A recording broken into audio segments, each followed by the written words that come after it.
It's happened. Canon has announced the much awaited R1, and you probably don't need it.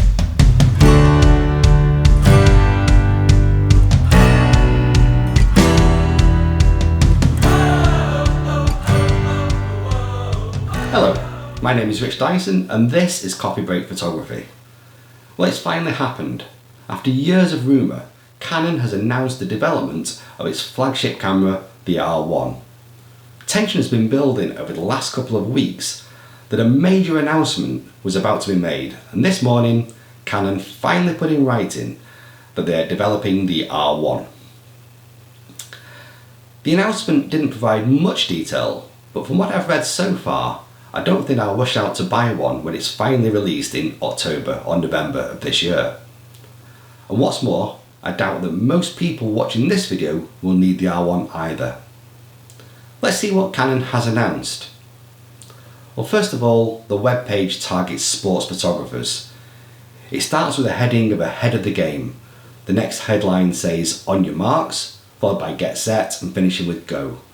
But one doesn't need to be Inspector Jules Maigret to see that this camera will be trialled at the Olympic Games in Paris this year for fast action sports. First, the R1 will contain a new processor called the Digic Accelerator, and this will work alongside the existing Digic X processor and a new sensor. And this combination will allow large amounts of data to be processed at high speed, bringing new advances for professionals. So the Digic X processor was first used in the Canon 1DX Mark III in February 2020 to help cameras deliver 4K videos at 120 frames per second and 8K video at 30 frames per second. It also improved noise reduction and helped make images sharper. The fact there was a new processor suggests that we might see improvements above this. 8K video at 120 frames per second. There'll also be something in here for stills photographers. Many sports photographers will crop into images, so instead of the usual 24 megapixel sensor we see in sports photography, could we see a bigger sensor to leave more data after cropping? And we can take from this part of the announcement that we'll also have a much faster frames per second speed. The next part of the announcement discusses advancements in the autofocus system, particularly when the subject is momentarily hidden. And there's a new action priority focus function that will automatically detect the main subject performing a specific action, such as shooting a ball, and instantly move the autofocus frame, allowing photographers to capture key moments. It then goes on to say that combining a new image processing system and deep learning technologies will improve image quality. The takeaways from this are much more straightforward. Canon already had one of the best autofocus systems, but this new camera will blow us away with how many sharp images will pop out of whatever fast frame rate we get. Instead of using the global shutter approach recently introduced by Sony, I believe Canon will use the processor and a bit of artificial intelligence to stop the rolling shutter effect. You can return to my old written blog to see what this is. I'll leave a link in the comments below. And that's it, other than to say the R1 will be coming out later this year.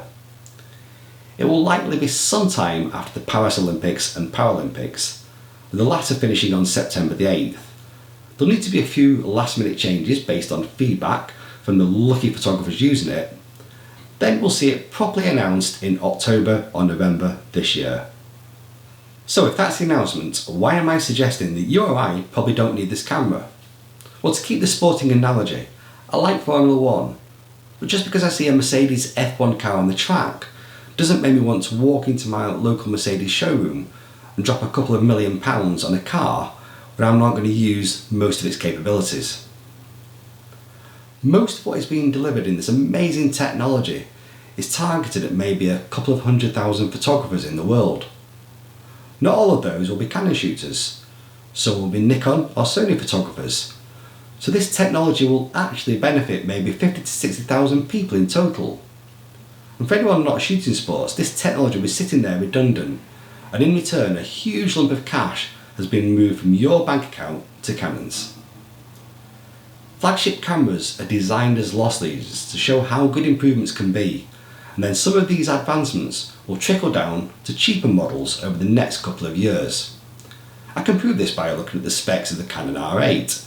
It's an entry-level full-frame mirrorless camera.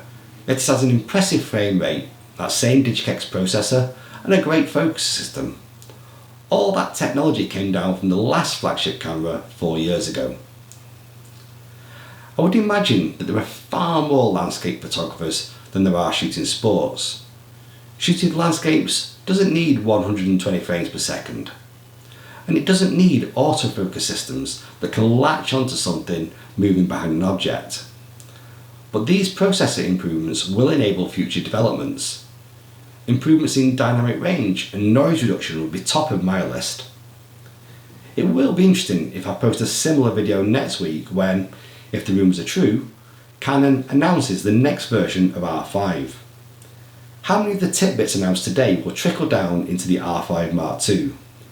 And that's why it's an interesting time to be a photographer.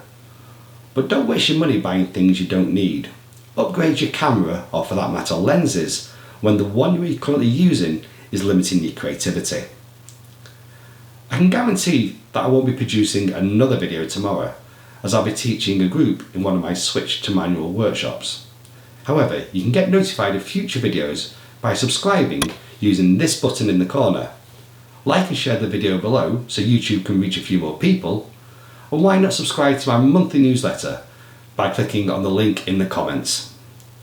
My name is Rich Dyson from Edinburgh Photography Workshop, and this has been an espresso-sized coffee break photography. See you next time.